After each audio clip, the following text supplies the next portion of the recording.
Swayam Prabha. Digital India. Educated India.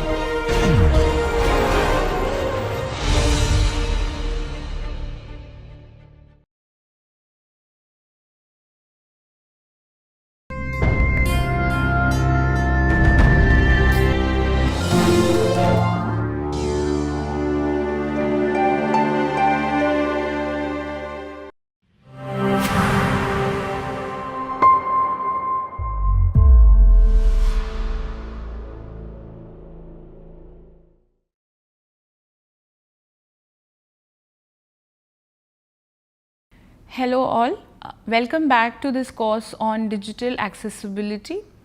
Today we will discuss about understanding disability and impact of bad accessibility examples.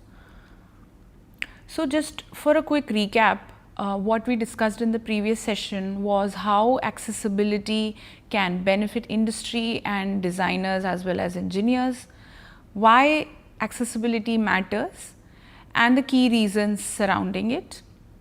In this session, we will try to understand disability and the impact of bad accessibility through some very interesting examples. When we talk about disability, I am sure you are aware that there are several types of limitations.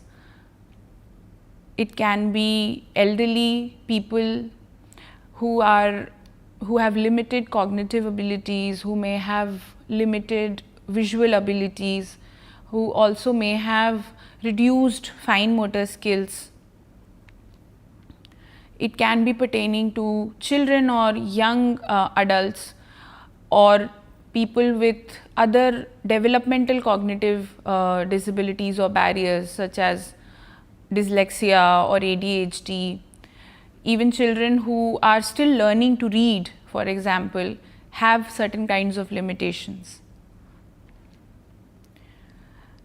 Then we can also think about people coming from not so urban or maybe rural areas where there can be issues such as they are not as technologically educated or as tech savvy, or there may be language barriers pertaining to your application or product.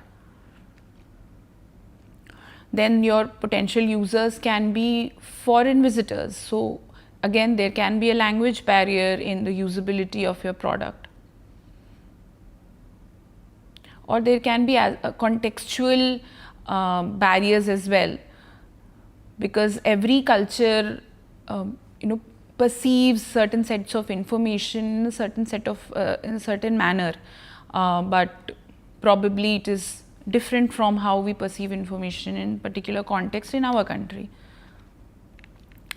Then there are your commonly known sensory disabilities, which can be visual impairment, hearing impairment, speech impairment, or physical impairments.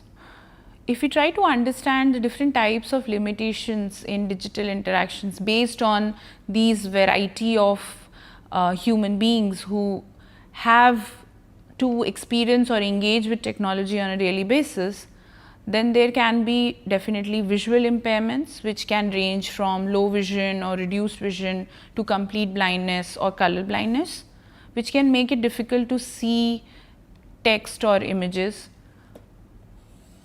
or perceive content that relies on color alone. So particularly if we are talking about color blindness related individuals, and you will be surprised to know that there is statistical evidence that there are almost 10 to 15% males in our country have color blindness, and that color blindness percentage also keeps increasing as you go up the latitude. So for example, people living in Scandinavia have, particularly in males, they have over 60% color blindness. So this is a global issue. Then there can be hearing impairments. So people who are deaf or hard of hearing may miss out on audio based content such as dialogue in a video or podcast if it is not accompanied by appropriate captions or transcripts, etc., or closed captioning. There can be motor impairments. In this category, certain conditions that affect movement, such as limited dexterity, this can be possible in people who are aging, as well as people who have cerebral palsy or other such disabilities. So, motor impairments or limited dexterity is something which can cause inability to use a mouse or an interface pen, or it will prevent them from interacting with digital interfaces which require precise motor control. So, for example, pressing smaller buttons back to back, or selecting options from a drop down on a touch screen. So, all of those, because all the options are very close together, then there is a chance that they can press something else by mistake. Then there can be cognitive disabilities, and these disabilities can impact a user's ability to understand complex information or follow intricate instructions, making it essential for digital content to be clear, simple and well structured.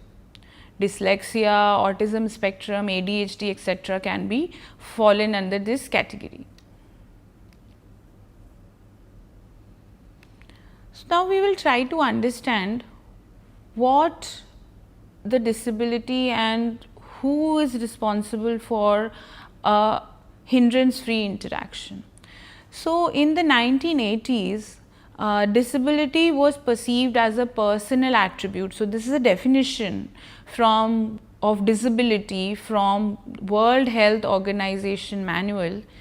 It says that in the context of health experience, a disability is any restriction or lack of ability resulting from an impairment to perform an activity in the manner or within the range considered normal for a human being.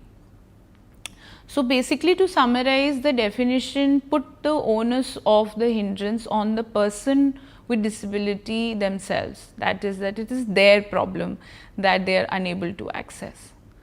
However, now the disability definition with the World Health Manual has also changed and evolved, and now disability, and I am quoting, is not just a health problem, it is a complex phenomena reflecting the interaction between features of a person's body and features of the society in which he or she lives. That means it is disability is context dependent, and it is also a factor of external parameters. So, now the onus is on engineers, designers, architects and policy makers to make the environment more suited for people with all kinds of hindrances, for them to access their environment, be included in the environment. So, now disability is not seen as a personal attribute, a person's problem, rather it is now seen as a hindrance to effective interaction, right, rather than one person's limitation. In this light, our government also at a policy level took some very bold actions, and the Rights of Persons with Disabilities Act of 2016 was passed. This act provides that appropriate government shall ensure that people with disability enjoy the right to equality, life with dignity and respect for his or her own integrity equally with others. So, under this act, the empowerment of persons with disability or Divyangjan has been highlighted, and the types of, there are certain very key features of this act. So, the range of disabilities has been increased from 7 to 21. Earlier only locomotor disability, blindness, low vision, hearing impairment, leprosy, intellectual disability, mental illness was considered, but now there are several newly added disabilities which have been added to the act, such as muscular dystrophy. So, all of these other issues can cause implicative interaction hindrances, or there can be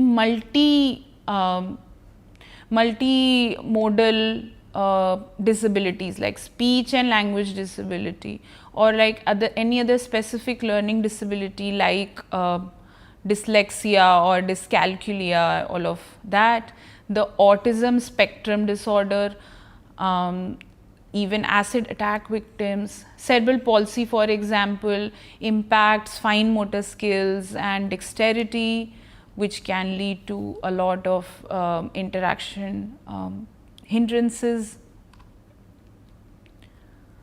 So, now this is the exhaustive list of 21 disabilities that the RPWD Act now looks at.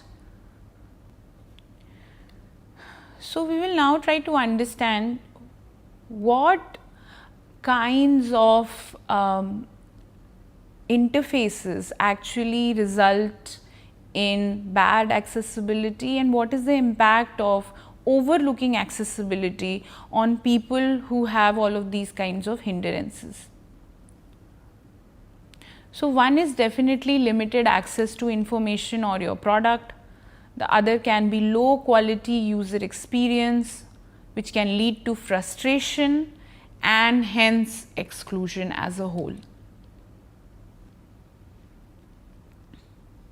There can be other business or financial impacts of it. So, starting with loss of customers, so there can be a certain decline in your customer base because of inaccessible digital platforms. There can be legal ramifications. So, in many parts of the world, disability compliance is mandated, and in our country as well, it is becoming more and more strict, and the government has now mandated that, for example, all government bodies and all government websites have to be WCAG compliant or accessibility guidelines compliant, otherwise the organizations are fined. And the same is now extended by SEBI, which is the financial monitoring body of India, and they have stated that all banking websites, all banking interfaces, applications etc. have to be mandatorily be accessible to under the RPWD Act. So, all of those kinds of disabilities should be able to access the features as well as the functionality of your banking apps and websites. That can also lead to reputational damage. So, brands that lack accessibility can be viewed as unreliable or uncaring, thus damaging their reputation. It can increase cost.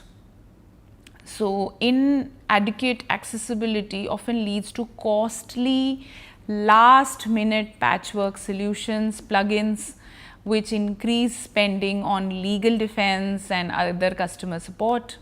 So, it is ideal and more beneficial both from an economic as well as from a legal perspective that accessibility is something which is looked at from the beginning of the product design phase itself, and it definitely can lead to missed opportunities. So, what is the meaning of missed opportunities? That companies with inaccessible websites lose opportunities to innovate, grow and attract a diverse workforce or customer base, because they are not even being able to accessed by a big chunk of humans, which, as I said, can include people who are aging or people who are on a spectrum of autism, who can otherwise be very valuable to your organization or can be a valuable customer, but are unable to benefit from it and thus unable to add to the profits of the company because they are not able to access the product. it can lead to further individual and societal impacts. So there can be frustration, inability to complete tasks at the user's end. So individuals can face significant frustration and difficulty performing everyday tasks such as online shopping, accessing information or complete work.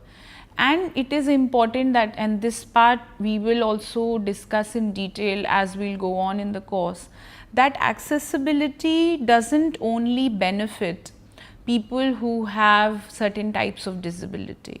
It also benefits people who are considered normal by ability standards, but there can be certain external factors because of which they may have limited abilities at the time of usage. So that accessible interfaces can lead to good user experience as well for people who are considered able, and thus can reduce frustration and help you secure that customer base as loyal and happy customer base. The other impact can be reduced choices. So people with disabilities often anyways have very few choices of business, educational opportunities, services, etc. And when they are forced to seek out alternatives to inaccessible platforms. But in many of the cases, it is not even possible to opt for an alternative. So for example, probably for a problem for which multiple solutions are available, you can seek a solution which is probably a little bit more accessible. So for example, an e-commerce platform. There are several e-commerce marketplaces and apps available.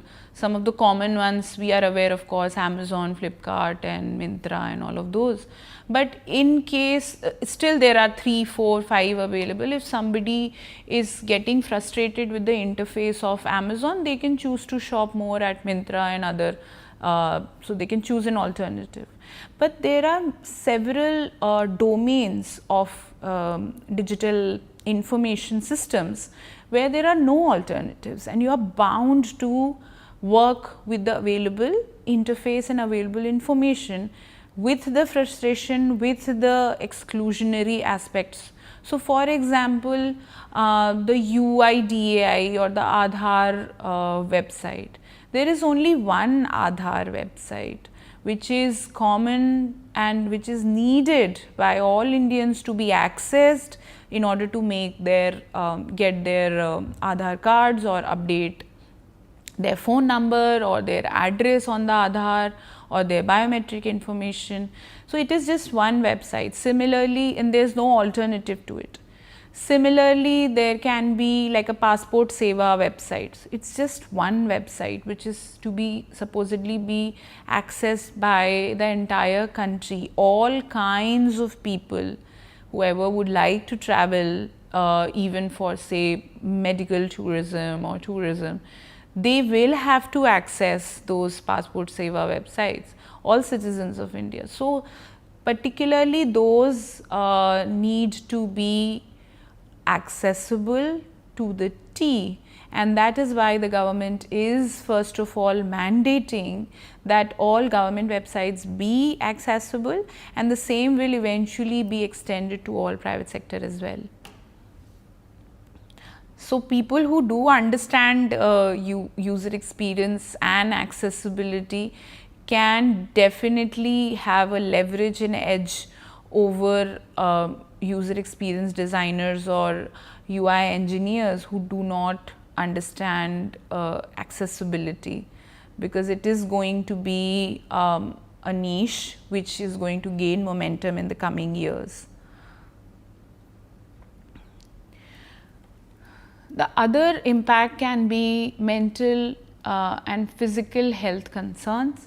So constant barriers lead to feelings of worthlessness, increased stress, and can exacerbate existing mental issues. So it can emphasize, it can either make your life better, it can relieve you of your mental issues, or it can increase your frustration on a day-to-day basis and increase your stress and mental health issues. Of course, then a bigger picture is that it can lead to social exclusion. Inaccessible environments create a sense of disconnection and can make individuals feel excluded from mainstream digital and physical spaces. So, we would like people of all kinds to belong in the same community.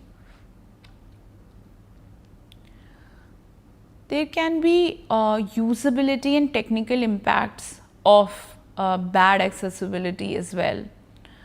So, for example, reduced website performance. So, poor accessibility negatively impacts user experience for all visitors, not just those with disabilities, and potentially decreasing engagement and conversation with the website or with the product in general. So, as I think we have already discussed, and this is something which is important and can be reiterated, is that accessibility not just enables persons with disability and hindrances to access the right content or the right information or interact with different aspects of your website or your digital application, but also positively impacts the user experience and the adds to the feel good factor for people who are considered abled from all definitions. So, and it can also result in lower search engine rankings because of lower or decreased traffic on your website. Search engines like Google etc. may penalize such sites with critical accessibility issues, thus leading to lower visibility in search results. So, it is not only about enabling access to information, but all of these aspects as well to consider when thinking about accessibility and how it will impact your product as well as your business. Let us try to look at an example. So, if for example, we want to design an emergency exit of say a building, who are the users for it? What are the needs for it? What could be a possible solution? So, this is like a standard fire exit, which this is a picture which I have taken from my building here at IIIT Delhi. So, who are the possible users? Possibly because it's an educational institution, faculty members, students, staff, cleaning staff and all of those. What are the needs that in case of an emergency, it opens with ease, it has the sturdiness, or the mechanisms are easy to use, the mechanisms are easy to identify, the gate itself is easily visible, the signages are easily visible. So, based on this, I think if you might have seen most of the buildings have similar fire exits. So, and a lot of superficial and basic aspects have been considered in this solution, and this has become more of a standard solution. But what are the assumptions that this design is taking?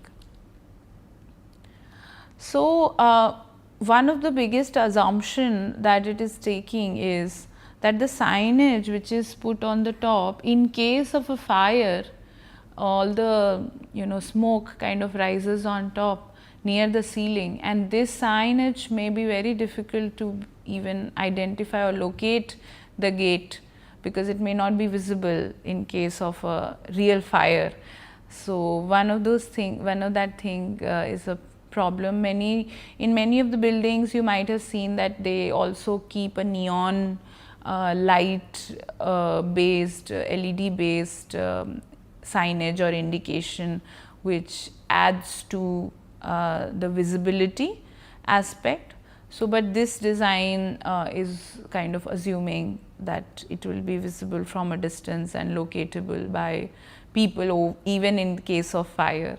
So, which is probably not the case. Then the height or the location of this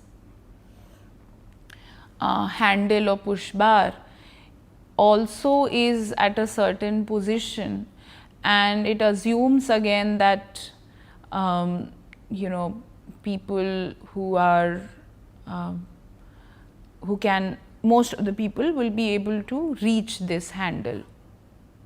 So it is definitely overlooking children, or it is even overlooking people who might be crawling in the case of a fire, because we are told to, in a fire drill, we are many times told to kind of crawl on our feet to get away from the smoke which is gathered on the top half of the floor.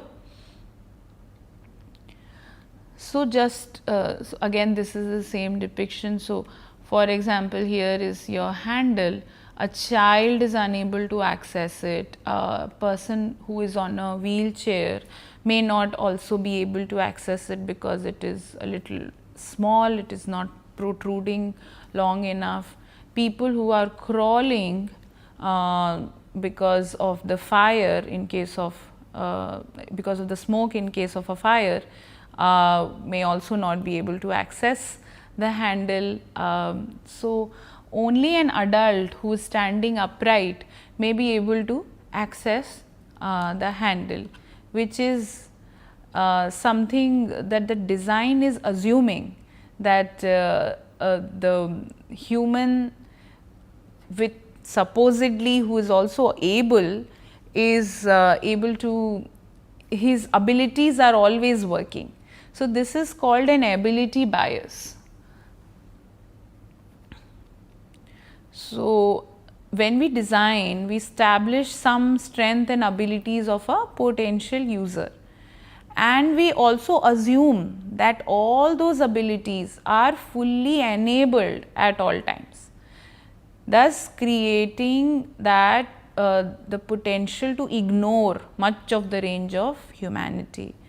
So if we don't assume that this adult will be upright at all times, so any design which can cater to this height or a lower strength or shorter, can also help a shorter person or person with a limited strength, who can also be a child. So that understanding and that stepping away from ability bias is something that can help us design in a more inclusive manner. So often it is more relevant to design for the smallest, the tallest or the weakest person, and designing to exclude the extreme users also benefits the great majority of users. So for example, now if we look at improved design where there is also light based signifiers at the bottom, on the bar and probably the door itself, and the bar is vertically located so that it can be pressed from varying heights. So an adult who is upright can also use it, a child, person who is disabled or person who is crawling can also access the handle. Of course, there can be other additional measures such as electronic doors with button. So even the strength part is reduced even more, that a button can be pressed and the gate opens automatically. But manual mechanisms are also needed to be in place, because many a times in case of a fire, the electronic systems stop working. So the idea here is that we as designers and engineers have to try to step away from the ability bias. So as I said that whenever we look at a target population, and even if we are saying that that target population is not really blind or is not really amputated, they can walk, they can see, they can hear, but assuming that all of such abilities will be functional at all times is also something not wise. And the other physical characteristics of people may also vary, right? Their strength may be compromised, they may be injured, they may be concocted, they may be their eyesight may be compromised because of the smoke, you are unable to see clearly. So, assuming that a person who is sighted can also see at all times is something which we are which is called ability bias, just to reiterate. And in order to come up with more inclusive and universal products, the first step is to step away from ability biases. So, there are some more examples. So, for example, I am sure all of you might have tried to use your smartphone in broad daylight, and many times it is not visible. Most of the screen items or various parts of the interface of the screen are not clearly visible because of the bright sun. And the phrase blinded by the sun basically comes into existence here. And here also this person, the user may not be blind permanently, but because of this situation and because of this hindrance in interaction, they are unable to use it. Because of these external aspects, they are unable to access, they are limited in their ability for that duration or for that time, and thus unable to interact with the technology or with your application. Another interesting use case can be that you are wearing a cast, your hand is broken, but you have to do your chores, you have to cook your food, or you have to wash your dishes, which is mostly a two-hand job. Or so all of these cases may occur where designers who have developed technologies and solutions, keeping in mind that people who have both hands will be able to use it, but assuming that even those with both the hands will always have those hands functioning is something again which is the ability bias. So, to summarize, in today's session we tried to understand about disability and its evolved definition, the various types of disabilities, the Rights of Persons with Disabilities Act of 2016. We also looked at some examples and impact of bad accessibility, and we also tried to understand ability biases. So, there is a very interesting book which is called Mismatch and by Kate Holmes, and this can be a very interesting book to understand various aspects of exclusion and disability and how the evolved definition of disability, that is mismatched interaction and hindrance in interaction, can be understood better. This is also very free flowing readable book. It is very easily available on major e-commerce websites, and you can buy it and go through it. It talks about very interesting examples and lets you understand how we are prone to ability biases when we are looking at designing new solutions or even improving our user experience design for our products. So, thank you all, and we will continue in the next session.